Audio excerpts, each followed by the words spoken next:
All right, I think we should get started, and others will probably slowly show up.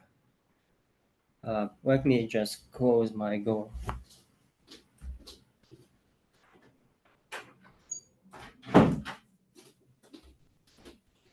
and turn on the recording.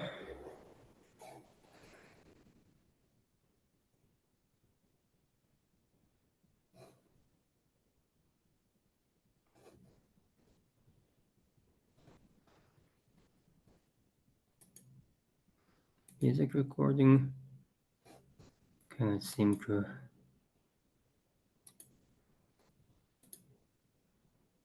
Oh, okay, they changed the interface. Okay. All right, welcome everybody again. And today, let's just recall briefly what happened last time. Last time we talked about vector bundles. Can you guys see my screen and my pointer on the screen moving? Yes. Thanks. Um, and we talked about vector bundles, so we discussed how vector bundles are smooth families of vector spaces indexed by some smooth manifold B, for example, or even more generally, perhaps a smooth set. And we wanted to express this notion as a map from B to some kind of object that classifies vector spaces, classifies in a sense that it turns them into some kind of object equipped with a smooth structure so that smooth maps from some manifold B to vector are precisely vector bundles over B. And after a discussion, we discovered that perhaps it should not be the set of vector bundles or the set of isomorphism classes of vector bundles, but rather what we really want to see is the category or groupoid of vector bundles over B, because that object captures vector bundles in a most natural form.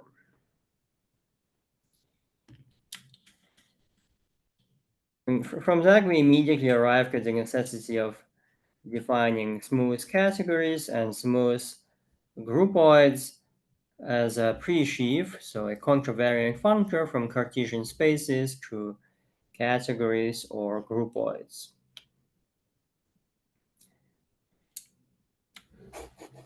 And in principle, we are able to define uh, such a smooth category of vector spaces. Um, we discovered that basically the only thing that vect S can be is the category of vector bundles over S, where S is any Cartesian space. And we also discovered that in principle, some simplifications are possible because over a Cartesian space S, all vector bundles are trivial. So in principle, the category of vector bundles over S is the category whose objects are vector spaces, and morphisms from one vector space to another will be morphisms between the corresponding trivial vector bundles. So that's basically the only thing vector S can be. But then we discovered that this definition has multiple defects. And one of them was that if we try to compute smooth maps from M to vect, we get the category of trivial vector bundles over M, and not necessarily all vector bundles. And the other defect was that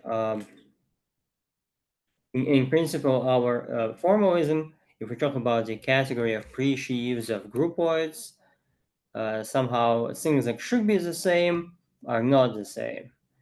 For example, we wrote down a slightly different model for vect, which in principle should be equivalent to it, and we express this by constructing an object-wise a natural transformation that is an object-wise equivalence of groupoids, but turns out it's not an isomorphism, and in our current formalism, we have no way of talking about equivalences, only isomorphisms. So here's a computation of smooth maps from M to vect. And the solution, so to say, was that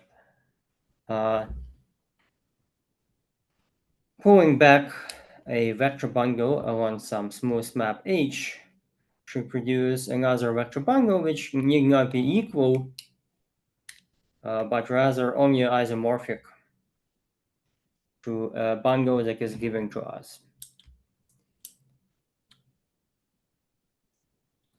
And we discussed how this could be formalized by turning pre-sheaves of categories or groupoids into a true category. But then we realize that essentially the same problem is going to repeat for n groupoids, and with unique n groupoids for things like B field and C field. So essentially, we necessarily arrive at infinity groupoids as a desirable setting. And that's what we, at least briefly, I do want to talk about infinity groupoids and simplicial sets. And this subject is these days known as homotopy theory. And here I wrote some possible definitions, but for example, homotopy theory studies isomorphisms between isomorphisms, which is just another way of saying you have at least a true groupoid, or homotopy theory studies infinity categorical structures like infinity category of spaces or infinity category of infinity categories. And just to fix some definitions, a typical higher categorical structure has objects, morphisms, true morphisms between morphisms, and k-morphisms between k-1 morphisms. And if all the k-morphisms are invertible, for k greater than or equal to 1, you say you have an infinity groupoid.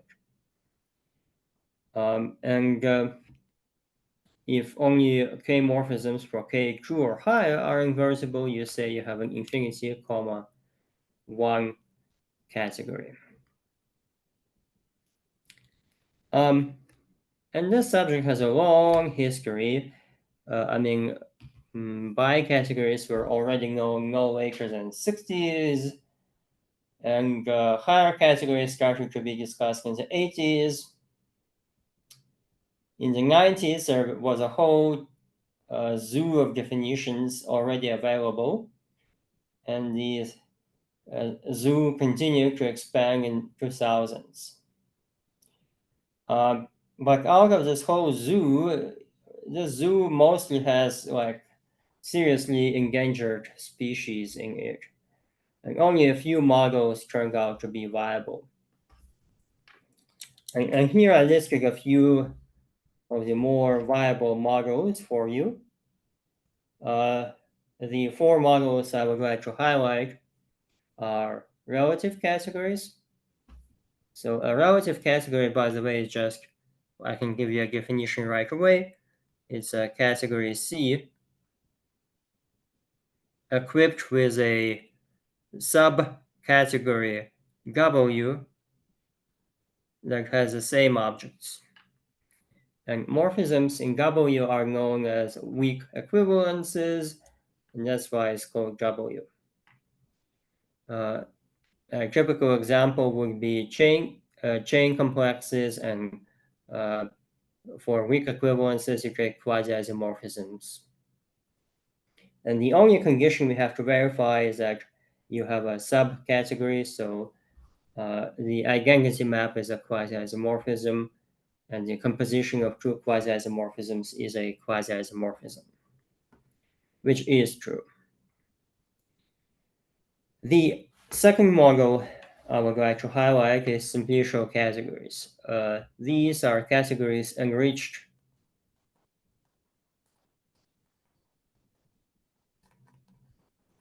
in simplicial sets.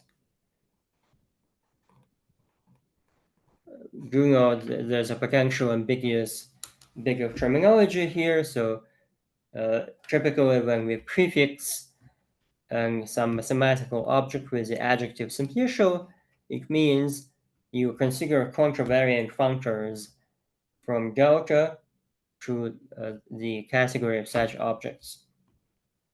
Here it's not quite like this, because yes, a simplicial category is in particular a simplicial object in categories, but it's a more restricted type of object in that the simplicial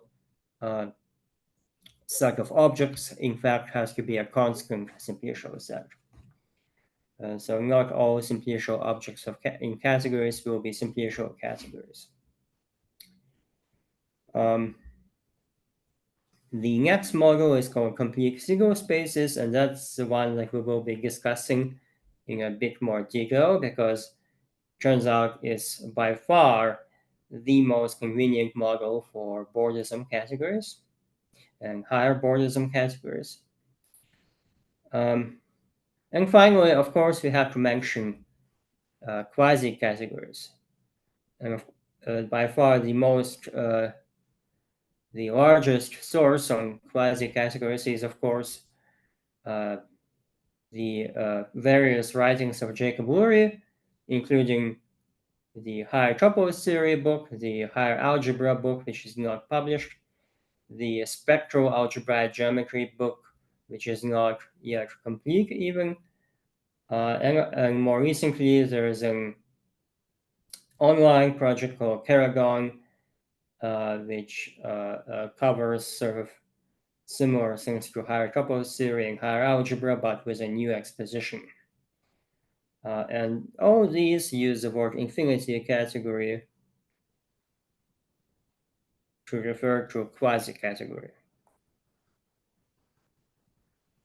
That's a weird change in terminology, but now basically nothing can be done about it, and that's why I say when I want to talk about all these models in general, I talk specifically about infinity, 1 categories, because that's maybe 15 years ago or more, this was a synonym for infinity category, but maybe not anymore. So infinity 1 category is a slightly ill-defined notion that refers to the common essence, so to say, of these models. So it's not a rigorous mathematical notion, it's just some informal idea that has different formalizations. All right. As I understand, these four models are used for constructing pure theories, yes? And what's about other models for infinity categories? Since as far as I know, there are 6 or 7 models for infinity There's way categories. more Yes? than 6 or 7. In fact, probably we can easily name more than 10. But only these four have, only these four, I would say, I've seen used in practice, right? So relative categories, of course, are used. So given what you see, if you know a tiny bit about model categories, you see that any model category has a relative category as an underlying object. And simplicial categories see some use, especially in theoretical constructions. We will use complete single spaces heavily, so that's how Bordism categories will be constructed. And of course, there's a huge literature using quasi-categories, so basically all of Jacob Lurie's writings. Of these, probably the ones that generalize most easily to N categories will in fact be complete single spaces. So even though, strictly speaking, there is such a notion as a relative N category, there is a way to turn simplicial categories into N categories, but that's much more difficult. And there's also a way to turn quasi-categories, but again, talking about quasi-N categories will be much more difficult. So complete single spaces really shine when it's time to move on to higher categorical structures. And you may have heard about other models, but they're all, I would say, well, one that sees some use, of course, is DG categories, and it's causing infinity DG categories, which is slightly more general. And these are heavily used in homological algebra and adjacent fields. But notice they only present a special case of infinity category. Of course, every DG category is an infinity category, but not every infinity category arises from a DG category. And DG categories have much of the same defects as simplicial categories. They may be useful for some theoretical constructions, but practical examples are very rare. Pretty much all of non-practical examples will be either relative categories, or complete single spaces. So complete single spaces turn to be more useful for, so to say, geometric examples like gluing of Bordisms, for example, Bordism categories, and also for higher categorical structures, basically the only option in practical terms.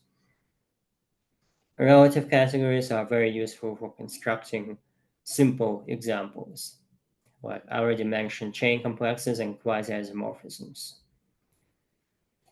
And yes, other models do exist, but they're much less useful. So apart from I already mentioned DG categories and infinity categories, there's also, of course, maybe um, so-called Siegel categories, which are not so often used.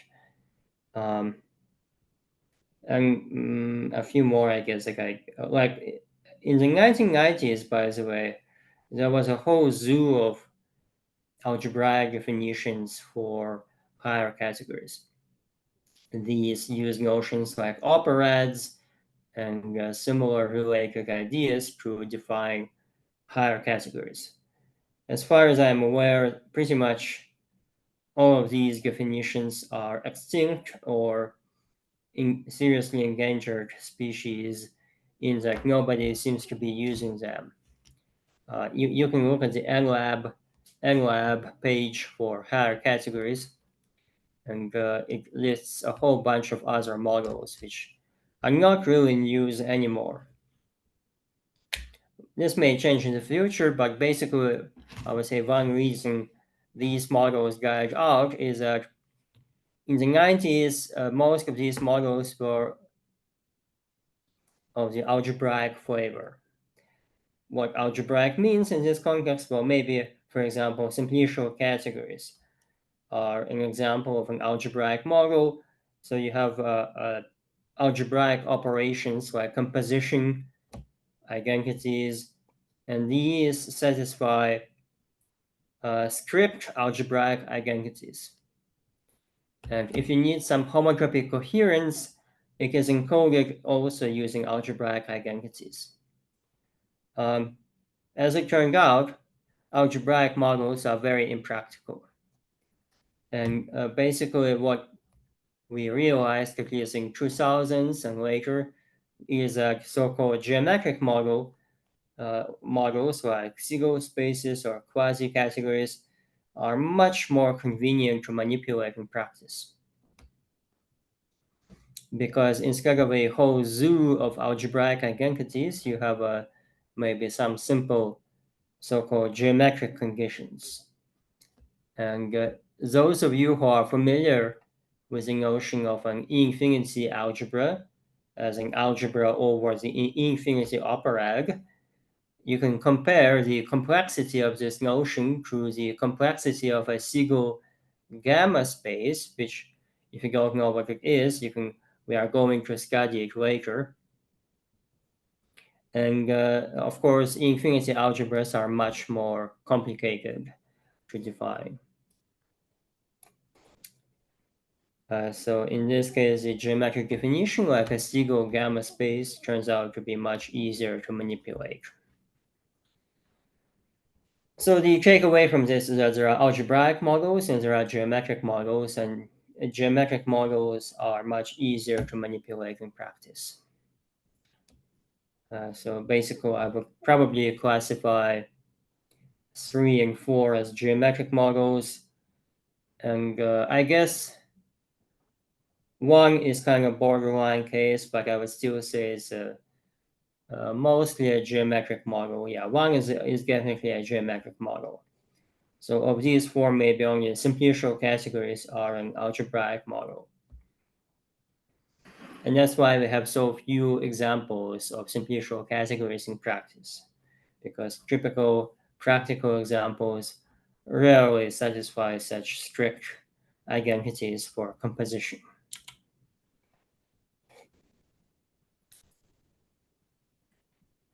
And I'm not going to teach a full-fledged course on homotopy theory, so we will basically limit ourselves to maybe some necessary ideas for developing functorial field series. But maybe the one that I should start with first will be relative categories. And of course, closely related to relative categories are model categories. If you want to think about this, you can think about this way.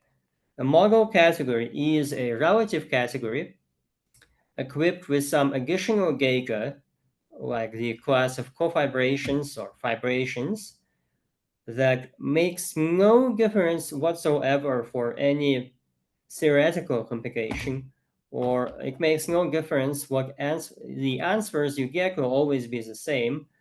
But you think of this additional data as some kind of data that controls the various choices you make in your computations, like various resolutions, co-fibrant replacements, fibrant replacements, and so on. So model categories are basically a relative categories equipped with some additional data that tells you how to organize your computations, but it doesn't change the final result of those computations.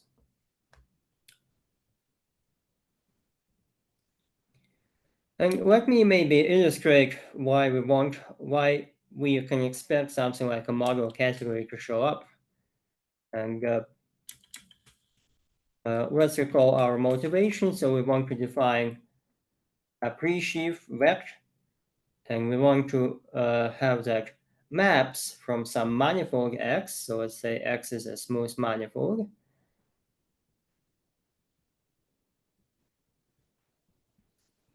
Maps from X to this vector should be precisely the groupoid of vector bundles over X. And previously we saw that by the appropriately enriched version of the Yonaga lemma, if X is a Cartesian space, then we necessarily have to define maps from X to vector. These have to be equivalent to the value of vector on X as a pre-sheaf. And this property basically determines a vector uniquely as a pre-sheaf of groupoids. And the defect that we discussed in great detail last time is that maps from X to vector, if we interpret them in the usual manner, will turn out to be trivial vector bundles over X. And if you study a bit of differential geometry or maybe a bit of algebraic topology, you do know what the correct answer here is. In order to get all vector bundles, not necessarily trivial, what we need to do is the following construction. So you have your manifold X, and you pick some open cover UI of X. And instead of mapping X to vector, you will map something called the Czech nerve. Let me actually write it down. Czech nerve of UI. First introduced by Alexandrov somewhere in 1928, I think.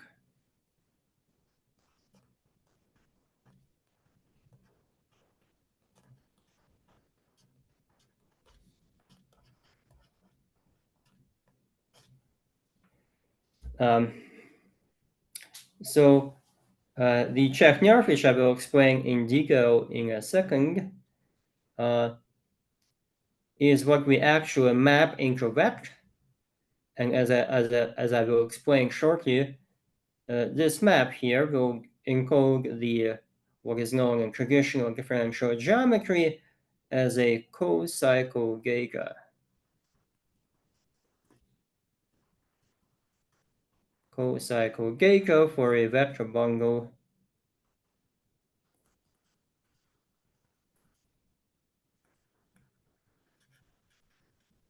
over X, which is trivialized over the elements of the open cover U.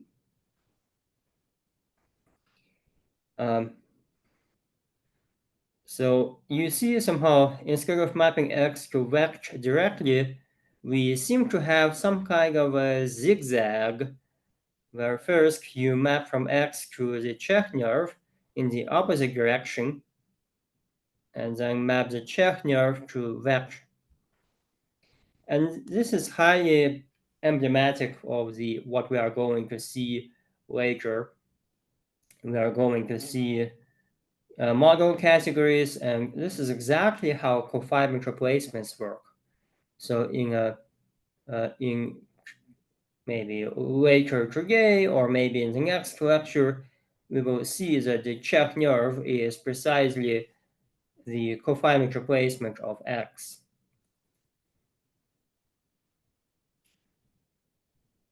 As I understand, there is no map from X to vector bound directly. Yes, Well, it is not we possible do to have construct directly. plenty of maps, but all of these maps will encode trivial vector bundles over X. So if you want to encode a non-trivial vector bundle, meaning a vector bundle that is not isomorphic to the trivial vector bundle, you necessarily have to use the Czech nerve. But maps from X directly to vector only encode trivial vector bundles.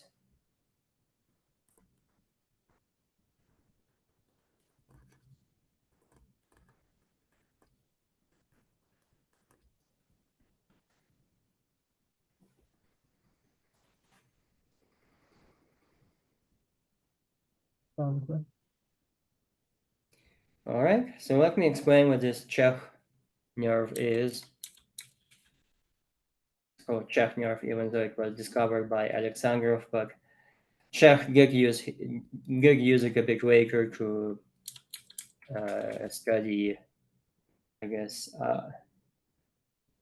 What in fact he studied? I guess he studied topology associated to, well, the Czech nerve sees a lot of topology of X.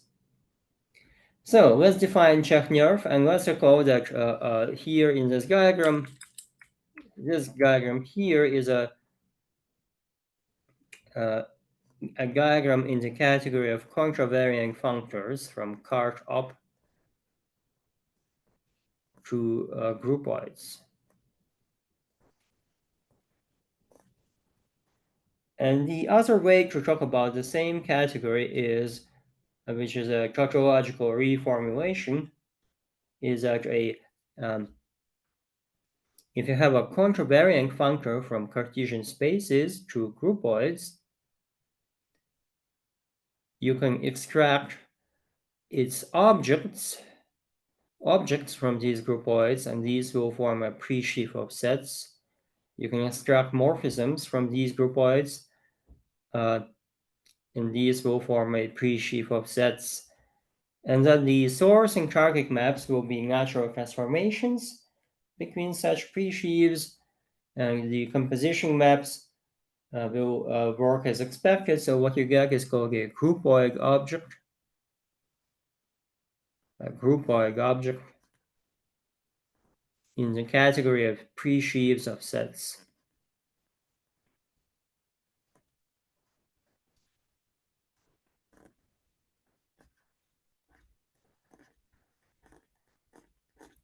Meaning, objects now form a pre-sheaf of sets, morphisms now form a pre-sheaf of sets, and you replicate the usual definition of a groupoid in where you, instead of sets, you work with pre-sheaves of sets.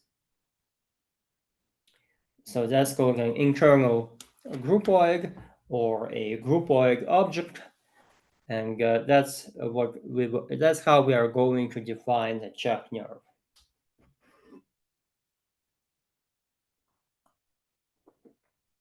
Any questions so far? Please repeat the main motivation of using check nerve. Yeah, so the motivation is that maps directly from X to vect, so this top arrow, these will only give us trivial vector bundles. Maps from the check nerve to vect will give us co-cycle Geka for a vector bundle over X, and these encode all vector bundles. So the motivation is quite literally to actually be able to get all vector bundles, not just the trivial ones, but also the non-trivial ones. That's the motivation behind using or replacing X with this check nerve.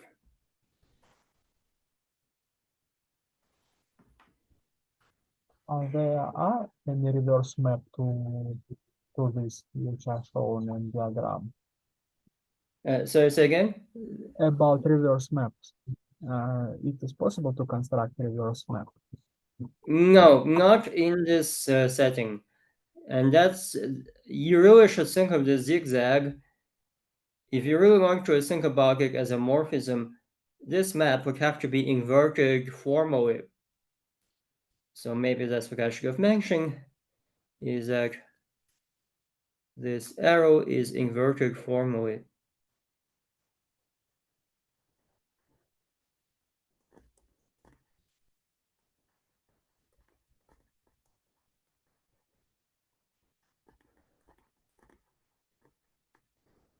Which means that ultimately you will think of it as an invertible arrow, but the inverse is not something you can write down explicitly. It just exists completely formally. It's like a free construction in algebra, right?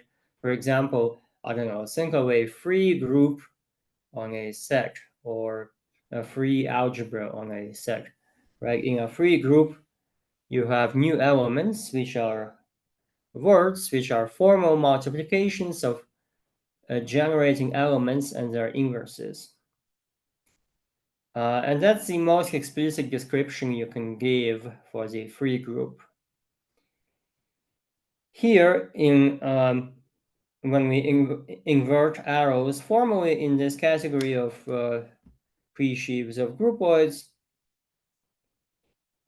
it's similar in that a morphism in the resulting category will be a formal composition of morphisms in the original category and formal inverses of certain maps which we call weak equivalences.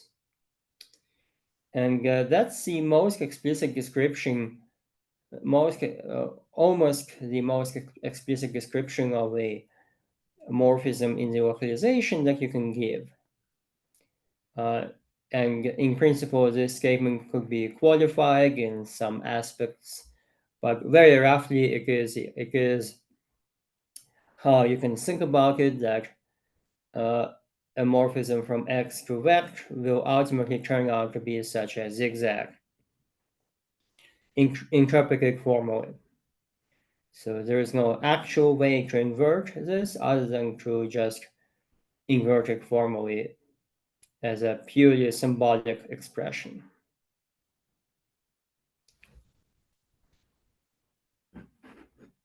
Thank you. Okay, more questions, guys?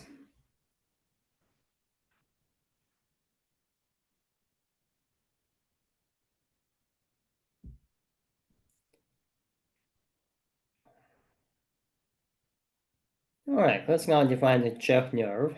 And as I said, we will be defining it as a groupoid or internal groupoid in smooth sets.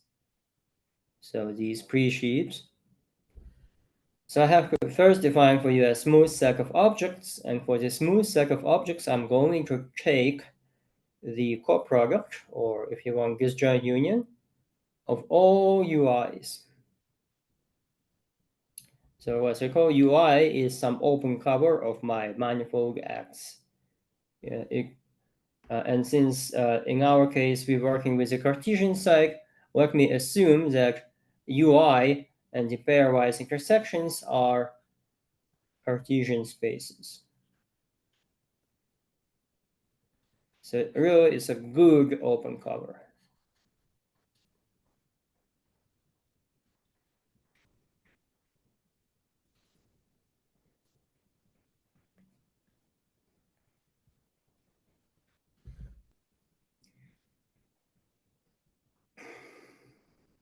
And here, when I say disjoint union of UI, of course, UI really refers to the representable pre-sheaf of UI.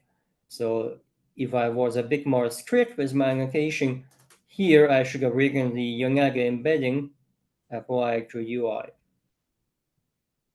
The representable pre-sheaf. So another way to denote this, I guess, is cart blank comma UI. The representable pre-sheaf of UI.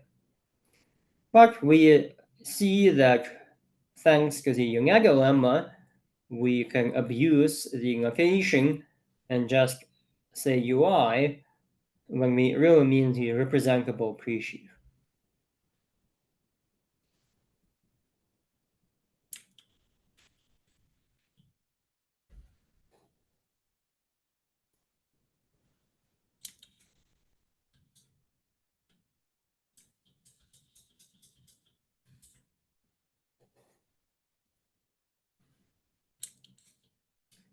And the smooth set of morphisms is likewise defined to be the disjoint union or coproduct of all pairwise intersections.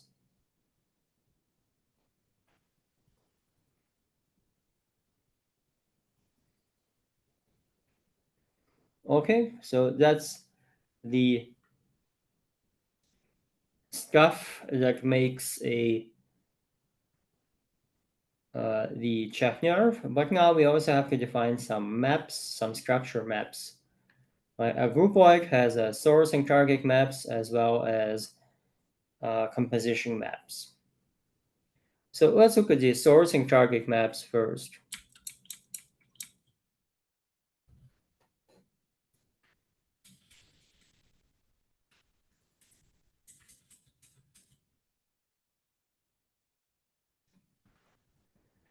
The source and target maps will map the smooth set of morphisms, which we define to be the disjoint union over O, J, and K of the representable pre-sheaf of UJ intersect UK. It has to map, they have to map them to, let me make this a bit more.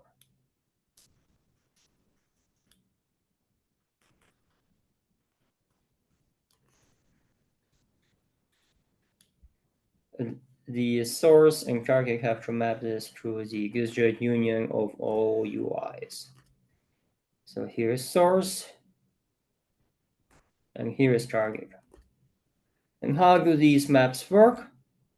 Well, we are mapping out of a disjoint union here. So it's enough to say what happens separately on each component. So we fix some j and k, and we have to say how we map uj intercept uk to this disjoint union. And basically there are two options. You can either embed the intersection into uj, or you can embed it into uk. And both of these guys, of course, map to the disjoint union.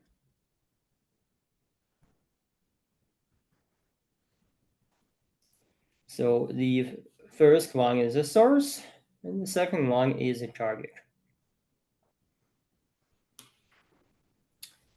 So in other words, if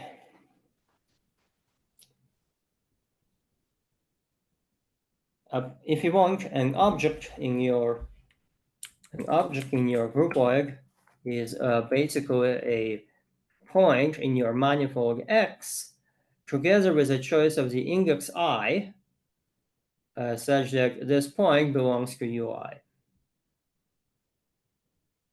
And likewise, a morphism in your groupoid will be a point in your manifold X together with a choice of indices j and k such that this point belongs to the intersection uj, uk. And then if you look at it this way, then if you have between any pair of objects, there is a unique morphism. So if you have two points in your manifold together with an indication of some indices j and k such that this point belongs to uj respectively uk, then there is a morphism between those points if and only if the points in the underlying manifold coincide, in which case there is a unique morphism.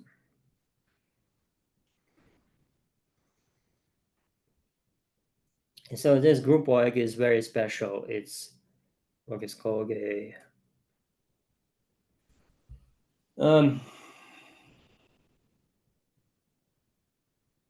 I forgot if there's a special name, but basically from a conventional viewpoint, between any true objects, there is at most one morphism.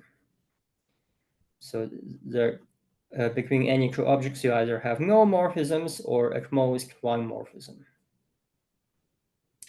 So that's a very special groupoid.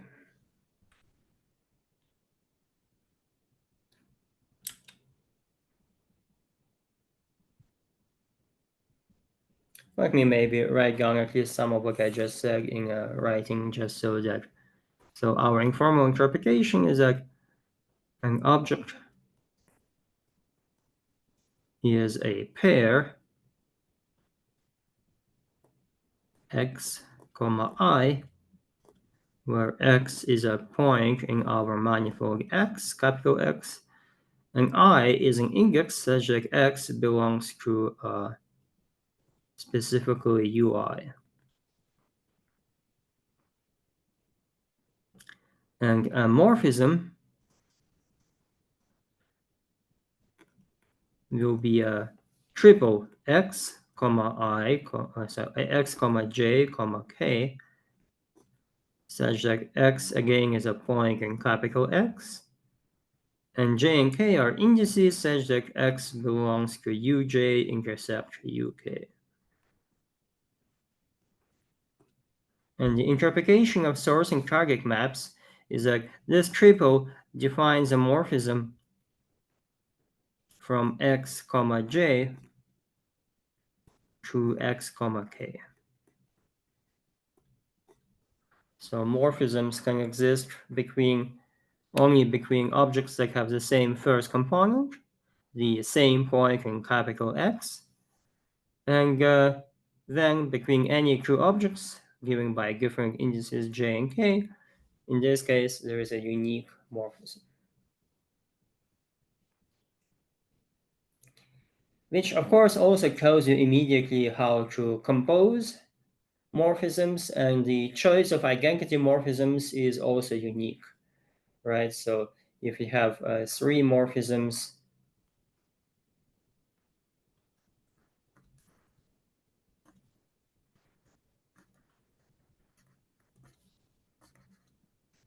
there's exactly one way to compose them because there is exactly one gashed arrow.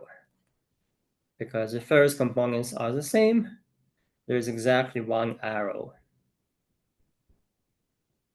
And likewise with identity maps, there is also a unique choice of such a map.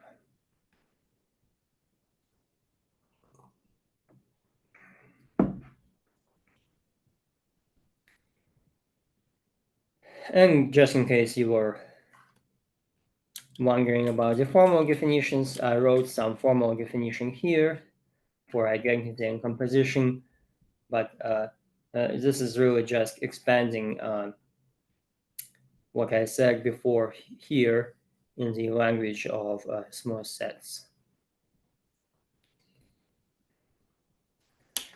Okay, any questions about the Czech nerve? In this case, I guess we can also call it the Czech groupoid because it's really a groupoid with a smooth structure.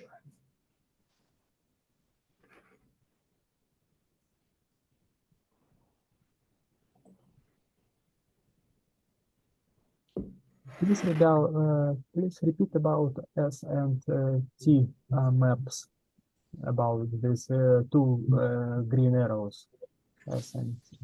Yeah, so let me maybe also say like S and T is precisely, so maybe I should have said here, S in this interpretation, S of this triple will be X comma J, and T of this triple will be X comma K. This is some kind of projection. Yeah. But this definition just repeats the same idea in the language of pre-sheaves, just makes it a bit more rigorous. Yeah.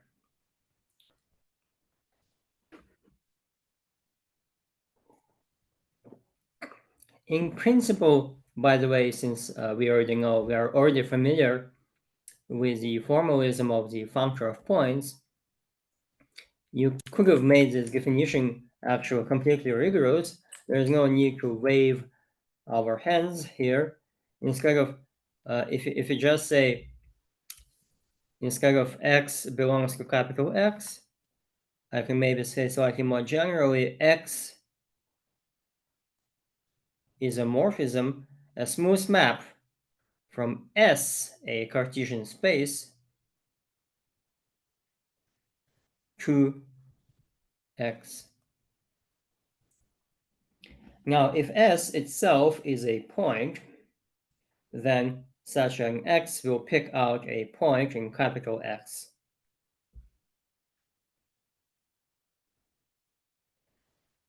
But more generally, it will pick a smooth family of points indexed by capital S inside X.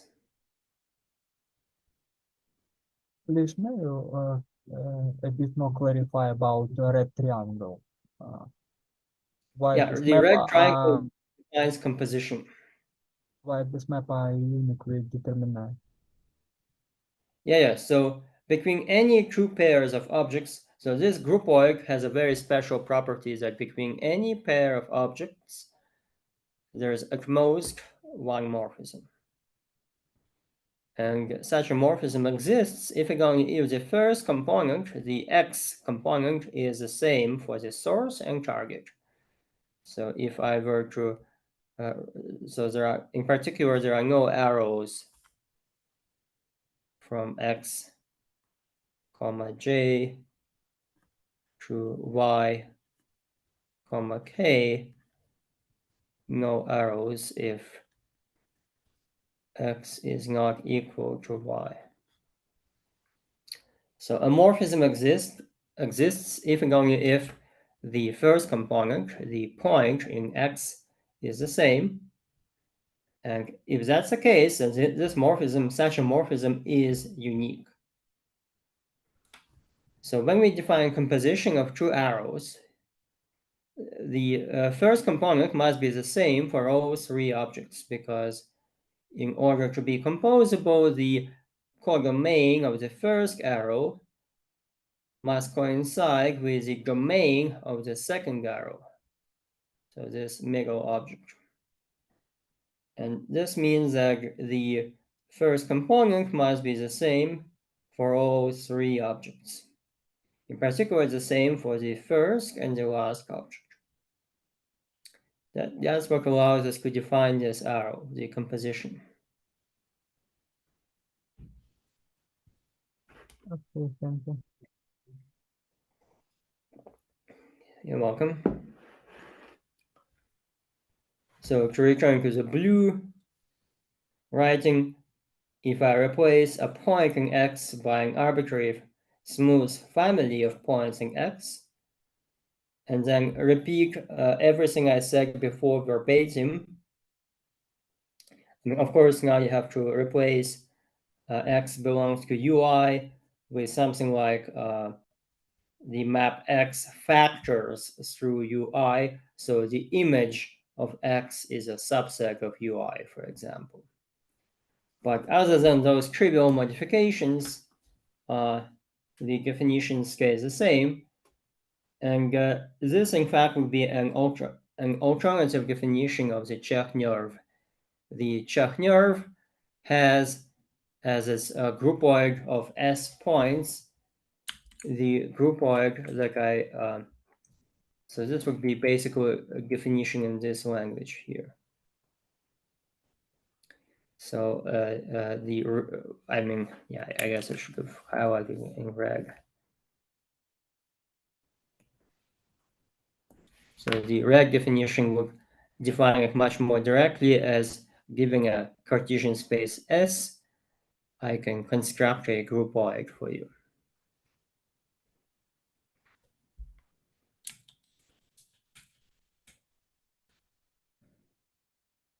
But of course, these two definitions will be completely equivalent to each other.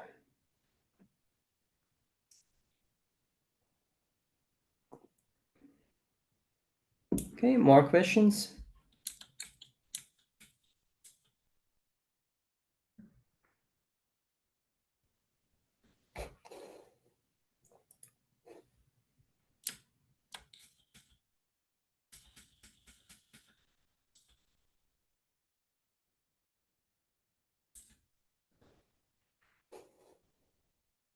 All right.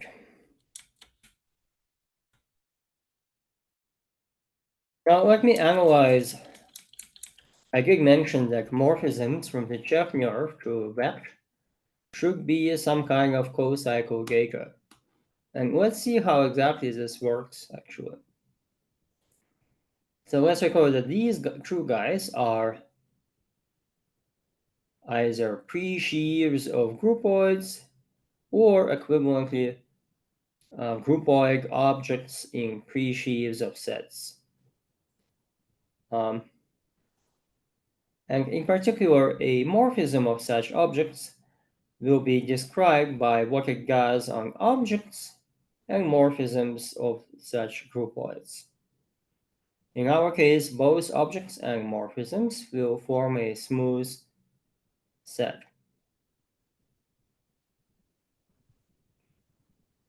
So let's analyze in a bit more detail what we have on objects.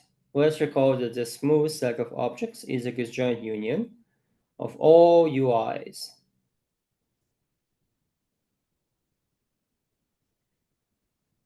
And we map this disjoint union to the smooth set of objects of vect here.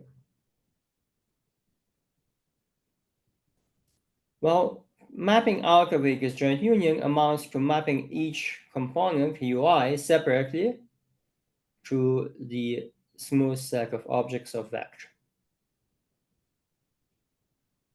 And by the Young-Agel lemma, we know that mapping UI into a smooth set amounts to evaluating the smooth set, and here I really should have said objects of vector. You evaluate it as a smooth set on UI, and you pick an element in the resulting set. Or in other words, you evaluate vector on UI, and you pick an object in the resulting groupoid or category. And we do know that the way we previously defined vector, its vector of UI, its objects were just vector spaces.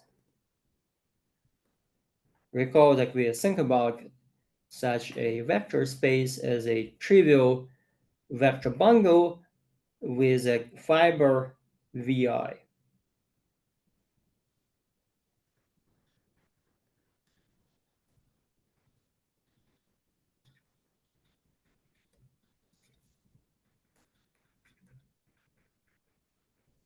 Trivial vector bundle over UI with fiber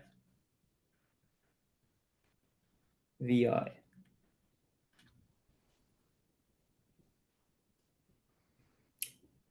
So that's our first bit of data for such a morphism from the Chernier to vector.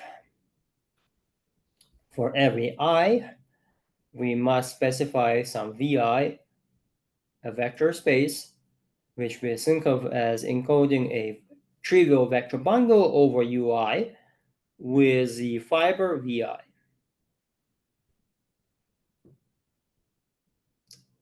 Now, let's see what we have on morphisms. The smooth set of morphisms is a disjoint union for all j and k. The representable pre-sheaf of the intersection uj with uk. And we map this disjoint union to the smooth set of morphisms of vector.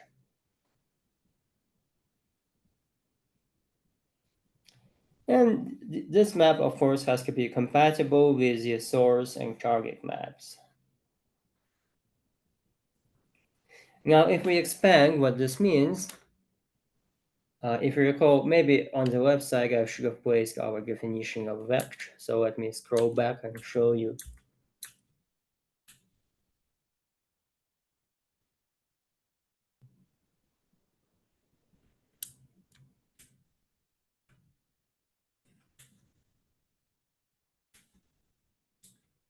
Right here.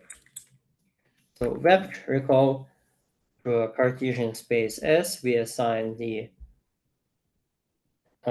category whose objects are, I really should have written this better.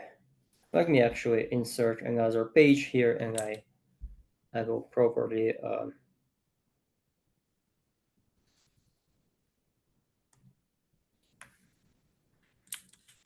write down. So vector S.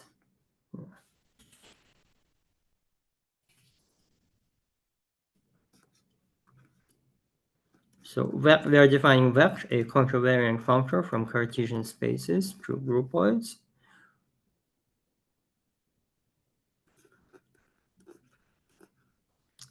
So given a Cartesian space S, I have to define for you vector of S, a groupoid. And the way I define this groupoid is I say its objects are vector spaces.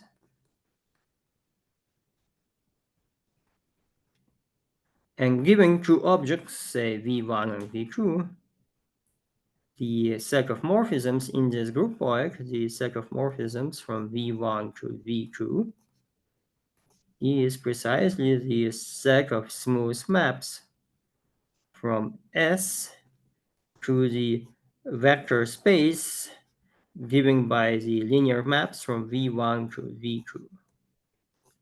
Ooh, what happened?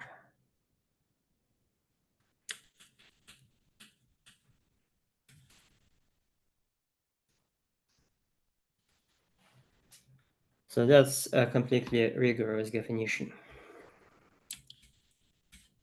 And we should not forget that we also should define what happens to smooth maps. If I have a smooth map from S1 to S2, it must induce a functor from vector S2 to vector S1. Well, this functor does nothing to objects, so on objects this will be identity. And on morphisms, giving a morphism. So on morphisms, I will define I have to define a map of sets from vector S2, V1, V2 to vector S1, V1, oops.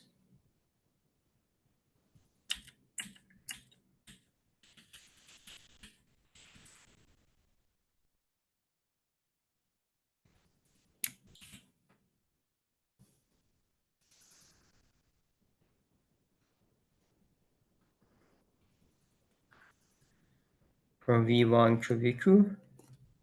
And this map sends a F, which according to this definition is just a smooth map from S to home, V1, V2. I send it to F precomposed with this map H. So this defines a vector as a presheaf of groupoids.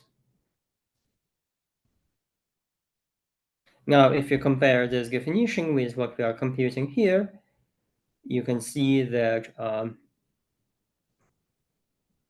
the presheaf of objects sends any S to exactly the same set of all vector spaces.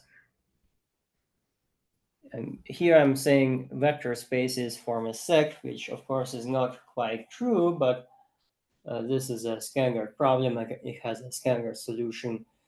You can use universes, or you can use restrictions on cardinality, or any of the known solutions will do just fine. What's about smooth function? Is it always possible to assign to a vector smooth function? I mean, the equation when we write vector s v1 and v2 equal to smooth function, because is it always assigned? Well, Smooth yeah, I mean, function. that's the definition, right? This is by definition. And this is a vector space, right? The vector space of linear maps between true vector spaces. So giving a vector, so this form is a finite dimensional vector space. And we do know what it means to map a Cartesian space smoothly into some other Cartesian space. So this, in fact, this form, by a coincidence, in fact happens to be a vector space, and therefore a real vector space, and therefore any real vector space is basically an object in card. So we do know what it means to map one Cartesian space to another. What about infinite dimensional vector spaces? What to do with them? What about what, sorry? Oh yeah, Infinite actually, dimensional vector spaces. yeah, so Infinite. of course we need finite dimensional here, because vector bundles are typically assumed to have finite dimensional fibers. Yeah. Yes. Yeah, so let's just say finite dimensional vector bundles and finite dimensional vector spaces. Is it possible to consider infinite dimensional vector bundles and vector spaces? Yeah, of course it is possible. I mean, it's but you should be careful because, well, it's not a problem to make V true infinite. Well, yeah, but then you would have to explain, like, you see, any finite dimensional vector bundle has a canonical underlying smooth set associated to it, because we know what it means to have a smooth map from a Cartesian space to a finite dimensional vector space. For an infinite dimensional vector space, such Geika is no longer unique, and therefore it must be supplied separately as an additional Geika. Which, by the way, should, if you develop this for a while, will bring you to the idea of something that I call a smooth vector space, which is the subject of a paper I'm writing. But maybe that's not quite relevant to the topic under discussion. I'm happy to discuss this later if you want to, yeah. Thank you. All right, more questions?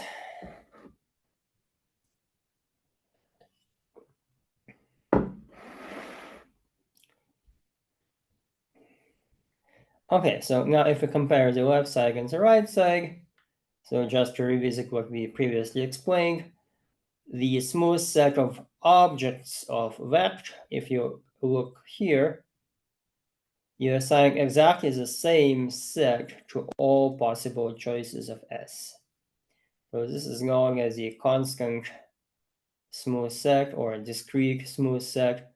You should think of it as just a collection of points, one point for every possible finite dimensional vector space. So when you map UI into such a discrete smooth set, every UI factors through one of those points. That's precisely what you see here. For every I, you pick some VI, a finite dimensional vector space.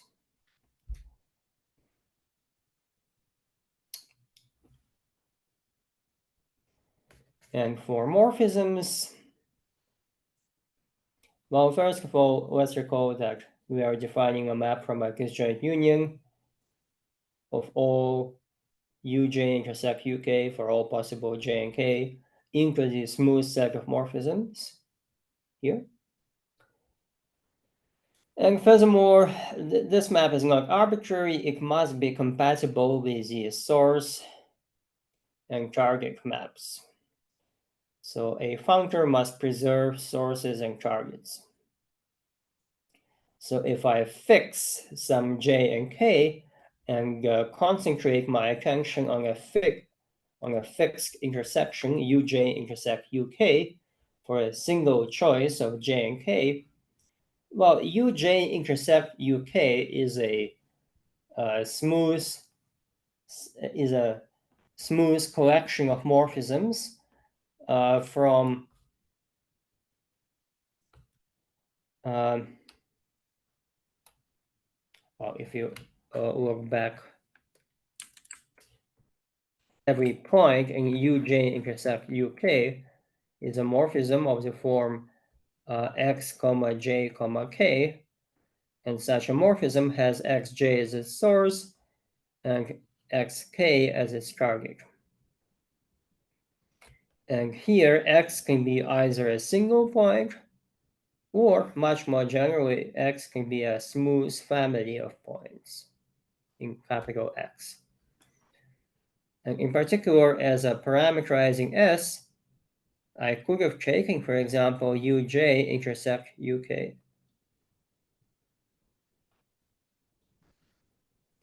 In which case I would see this is the so-called universal family. So I would see all possible points inside uj intersect uk. And the smooth family will be a family of morphisms from the same family of points indexed by j to the same family of points indexed by k.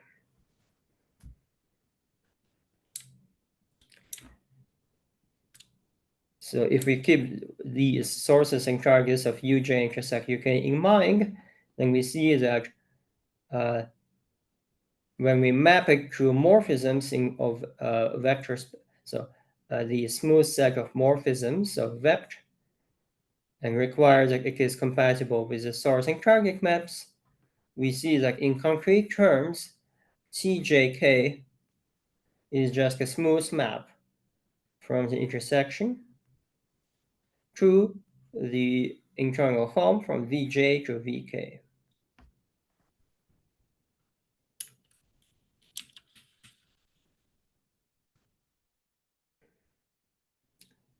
Please, can you review a bit more how this relate to that which is written out on the left page? I mean about smooth function.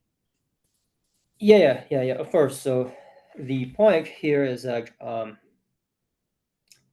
so maybe I can spell it out here.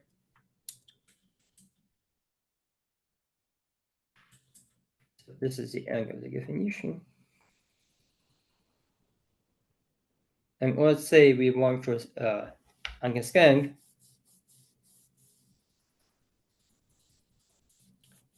what is a map from the representable pre-sheaf. So let me write y for Yonega of uj intersect uk through the smooth set of morphisms of vector. Well, according to the Yonega lemma, this is the same thing as just take the smooth set of morphisms and evaluate it on the intersection.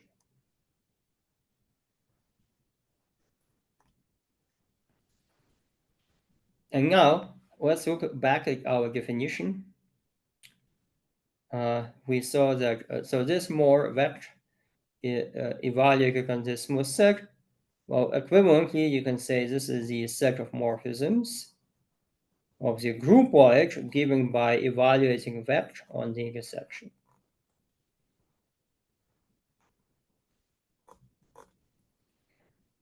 What is this groupoid? We define it here.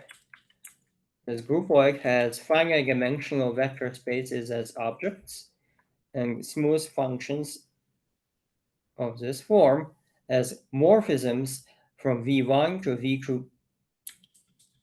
So the set of all possible morphisms will be a disjoint union over all possible choices of V1 and V2 of smooth functions from S to the internal form from V1 to V2.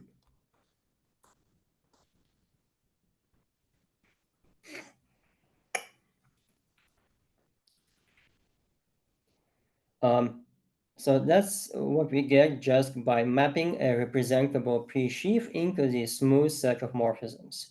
We will get some element in this giant disjoint union. Like is to say, we will see that we get some pair of vector spaces, V1 and V2, and a smooth map from S to the internal home from V1 to V2.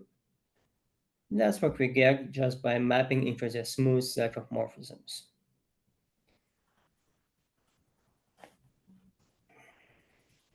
But because our maps have to be compatible with the source and target, V1 and V2 are not arbitrary, but in fact must be equal to Vj and Vk, where j and k are the indices we are currently working with. Because Vj, so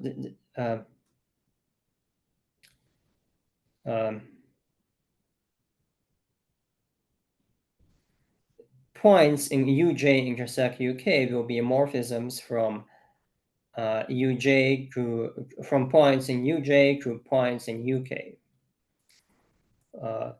And these have indices j and k associated to them.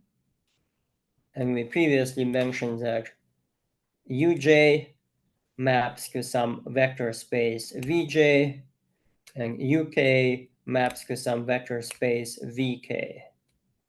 These are the source and target of the resulting image of morphisms here in morphisms here.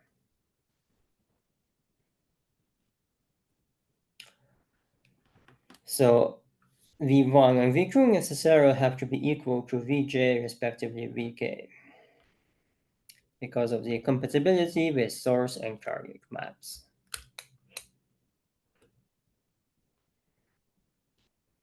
Okay, any questions? Does this answer your question?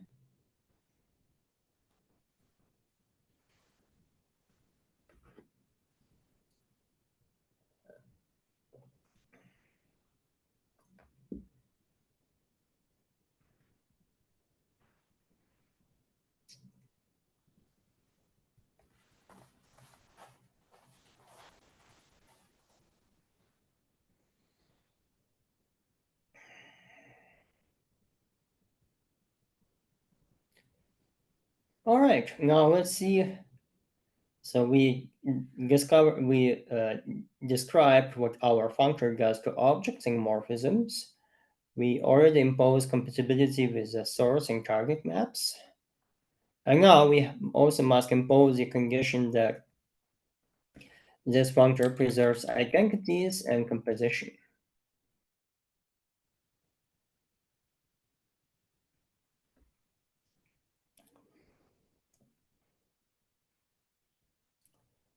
And if we unfold all the definitions, we see that preservation of identities simply means that Ti, I, which a priori is a smooth map from Ui intercept Ui to home from Vi to Vi. This map, its value at every point of Ui must simply be the identity map on Vi, which is what I express here. We have a constant function on Ui, intersect Ui, whose value is the identity map on Vi.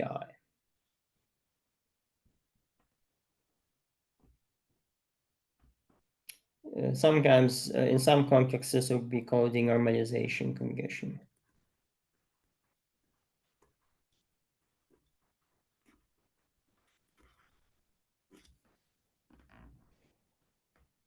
And the preservation of composition, if you recall how composition works in our groupoid, maybe somewhere here in this triangle,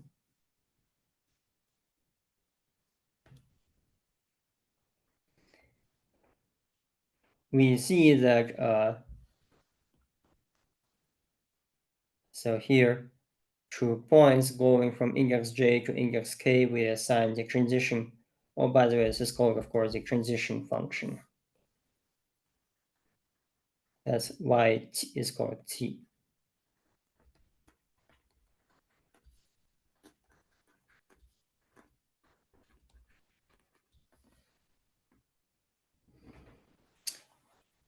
So we see that in this description, this triangle on the left, tjk will be a morphism from on top.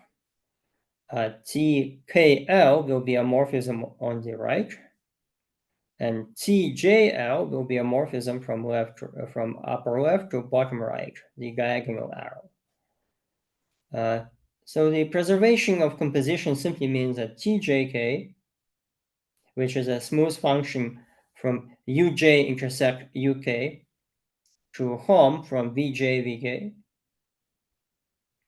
and tkl, which a priori is a smooth function from uk intersect ul to home from vk to vl. Then we can take these two functions, we can restrict them to the triple intersection uj intersect uk intersect ul. So these now will be functions on the same domain, the triple intersection of uj, uk, and ul. And now we have two functions. This function will now be valued in home from Vk to Vl, home from Vj to Vk. This function is evaluating home from Vk to Vl. And that means we can compose them pointwise. So this is just pointwise composition.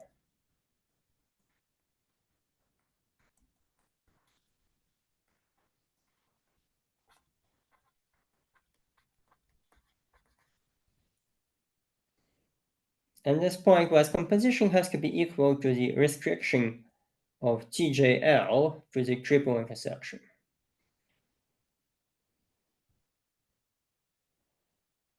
So if you are familiar with the co-cycle description of vector bundles, you will recognize this precisely as a co-cycle for a vector bundle. And if not, then let's recall that where do co-cycle descriptions of vector bundles come from? You have a vector bundle. Let me maybe insert a page.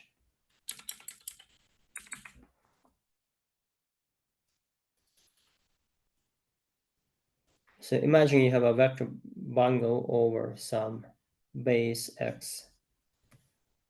By definition of a vector bundle, any vector bundle is trivializable over some open cover U. In other words, there is some open cover U such that the restriction, or the pullback if you want, of V over X to U high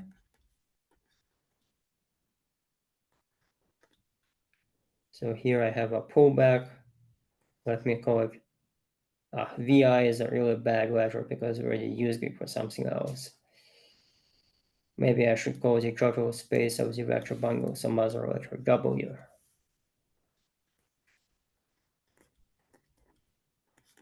This pullback to some open subset is isomorphic to the product bundle, UI times VI.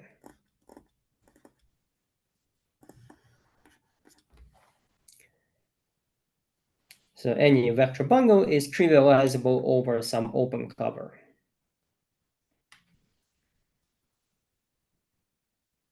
But there's more than just these trivializations. If I look at two such trivializations, say over UI and over UJ,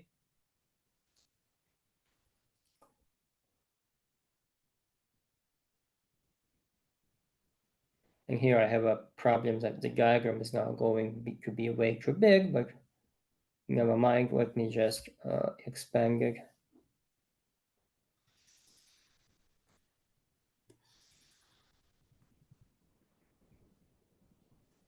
So imagine we also have some other UJ.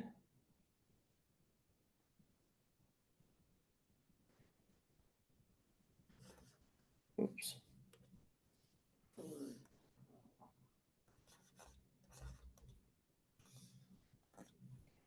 And the vector bundle also trivializes over UJ. So here is some WJ.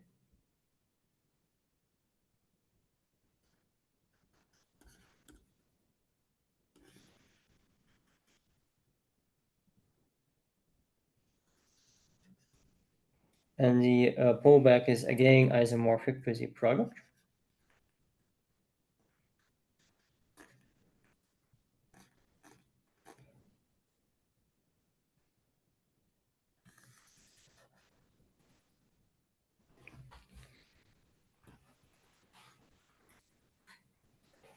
And now we can restrict to the intersection of UI and UJ. And when we restrict to the intersection, say the red and the, so here is the blue will be the intersection.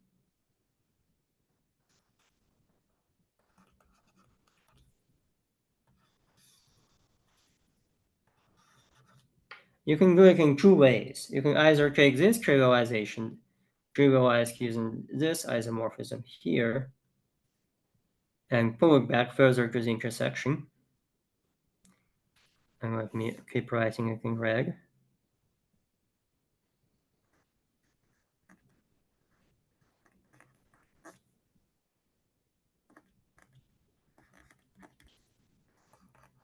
Or instead, you can start with a green trivialization, which trivializes using this isomorphism and restrict it to the intersection.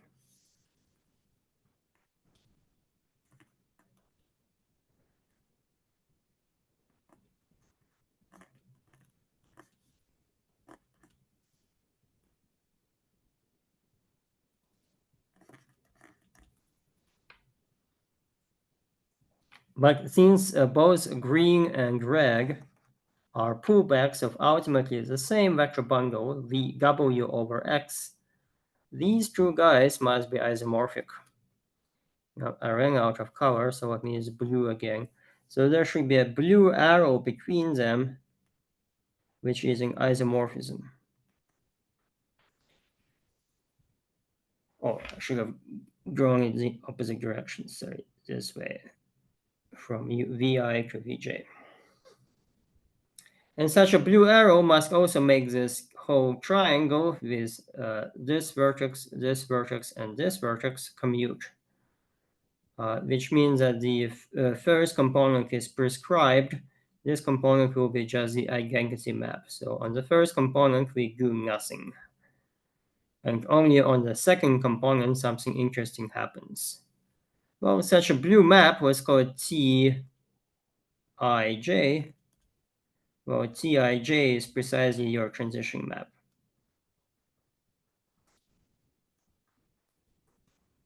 Tij is a smooth map from the intersection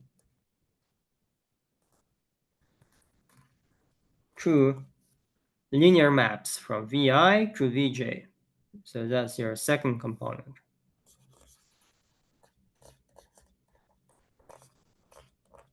So that's where the co-cycle condition comes from, and the co-cycle data in general comes from. It comes from the known fact that any vector bundle trivializes over an open cover.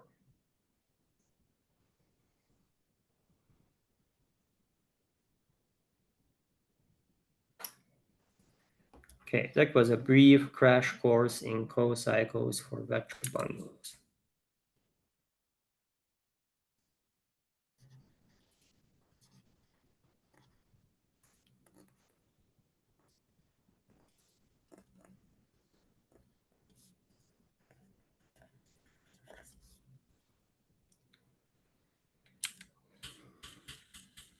Yeah, so now to return back to the to what we did before, we see that morphisms from the Czech nerve pick out precisely the data of a co-cycle for a vector bundle. And now we see the reason this construction resolves a defect that I previously talked about here, this defect. So now we see, yes, that for maps from the Czech nerve of arbitrary open covers U to vect will encode all possible vector bundles, because every vector bundle over X admits it is induced by co-cycle data over some open cover.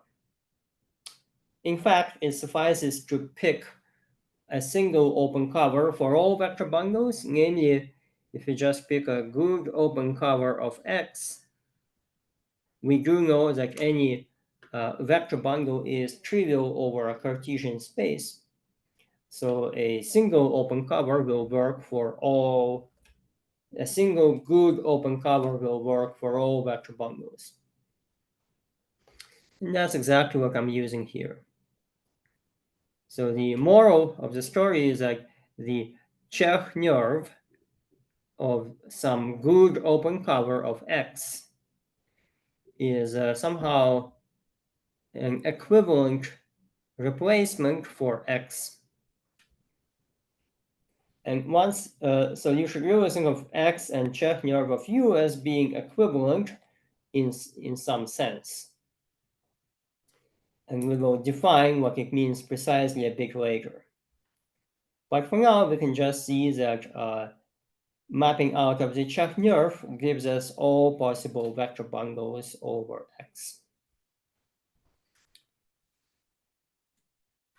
Okay.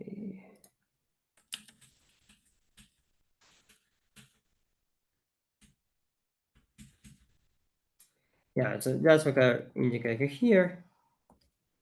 So really, a morphism, I should put in quotes, but morally, you should be thinking of it as a morphism in the infinity one category of pre-sheaves of groupoids on card, or sheaves of groupoids on card. Such a morphism is quite literally a zigzag, where in the middle you have the Chekhov, say, of some good open cover of X. Then this Chekhov maps back to X. So this map is just a projection map. In simple terms, it will send an object, like x comma I, it will send it to X. And a morphism like xjk, it will send it to the identity on X. So that's just a projection map.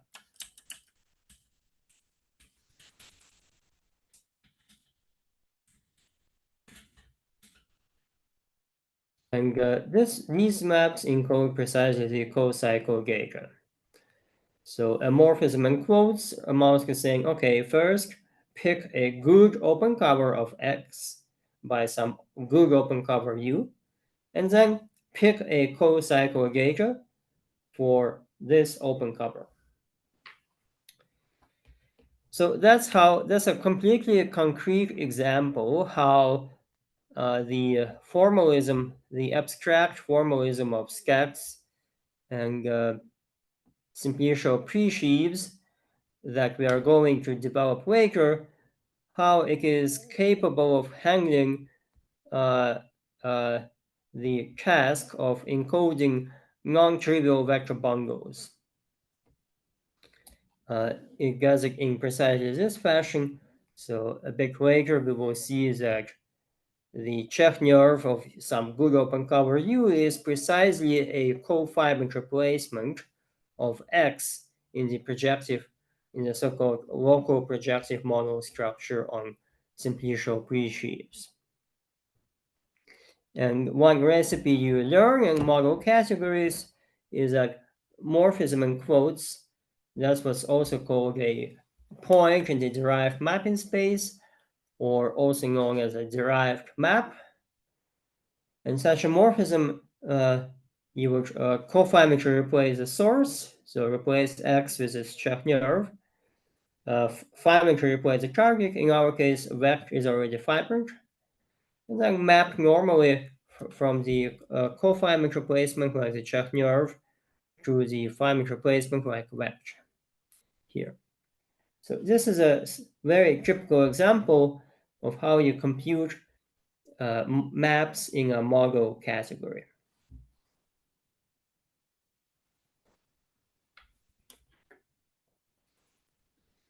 Let's see. Yeah, I guess it's an hour and a half. And this actually may be a perfectly good time to stop because I plan to talk about simplicial sets today, but maybe I shouldn't. And I think that's a very reasonable time to stop and answer your questions if you still have any.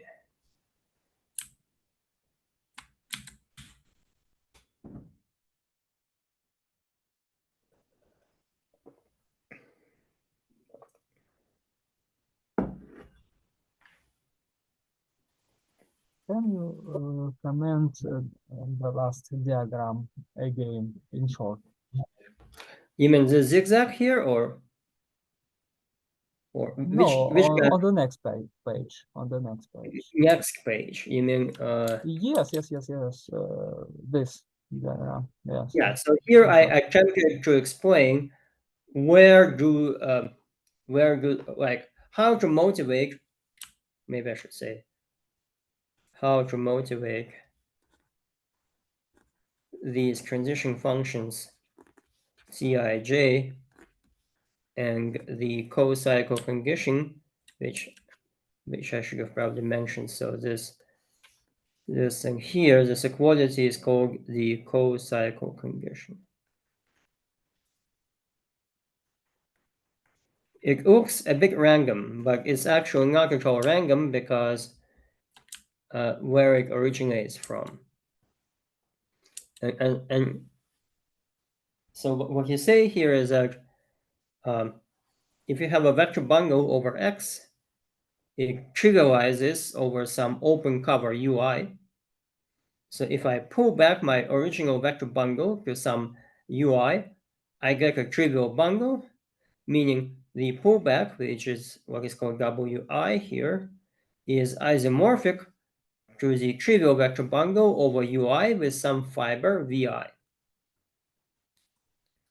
And that's how the first bit of Geka originates. So the first bit of Geka in a co-cycle is a specification of VI. Well, the very first bit of Geka, I guess, is an open cover U. In our case, this will be just the open cover over which a vector bundle trivializes. So every vector bundle trivializes over some open cover U. In fact, if you pick a good open cover, any vector bundle will trivialize over a good open cover. And the first bit of Geka in a co-cycle Geka is this vector space Vi, which in practice arises from trivializing the pullback of the original vector bundle over some UI. So this Vi will be the fiber of the trivialized bundle. So that's how the first bit of Geka originates. And the second bit of Geka is the maps Tij. And the way they originate is that we say, okay, let's take this trivialization and let's pull it back further to the intersection of Ui and Uj here. So we have this pullback of the trivial vector bundle. But we could have done things slightly differently. We could have also pulled back using the green arrows first to Uj, and I really should say Uj here, over Uj, the pullback also trivializes using this isomorphism to some trivial vector bundle with a fiber Vj. And then you can further pull back to the intersection. Ui intersect Uj, and you get a trivial vector bundle over Ui intersect Uj with a fiber Vj. But of course, if you start with the same vector bundle, W over X, and pull back to first to Ui and then to the intersection, or pull back to the Vj and then to the intersection, you are supposed to get the same vector bundle, or more precisely, you are supposed to get isomorphic vector bundles. And this is precisely why the blue arrow Tij from one intersection to the other must exist. It's because if we pull back the same vector bundle along two different inclusions, but ultimately get the same open subset, we must get isomorphic vector bundles. So the blue arrow must exist because these two trivial vector bundles must be the same, or more precisely isomorphic. We obtain them by pulling back to the same open subset of capital X. So the blue arrow must exist for this reason. And what is a blue arrow? Well, strictly speaking, it's a smooth map from this product to this product. But the first component is already prescribed. It does nothing to the first component. So what survives is a second component. So a smooth map from ui intersect uj times vi to vj. Or equivalently, using the home product conjunction, it's a smooth map from ui intersect uj to the home from vi to vj. So this is where tij comes from.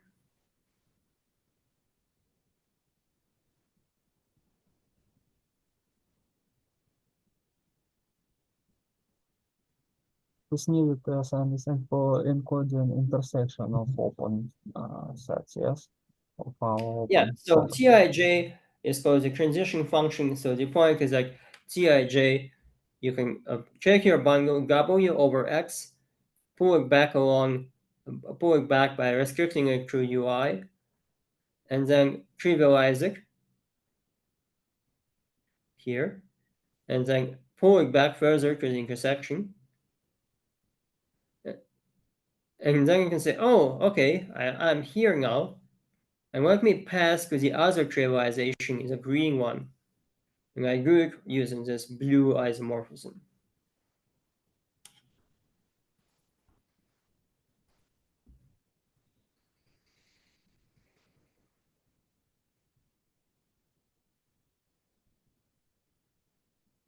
Okay, more questions?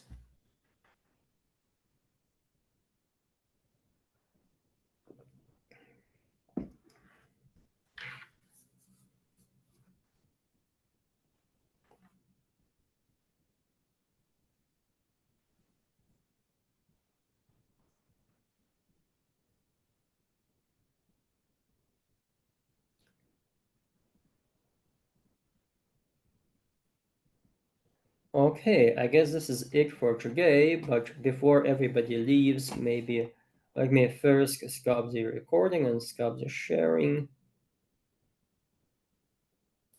But we should also discuss how do I stop sharing?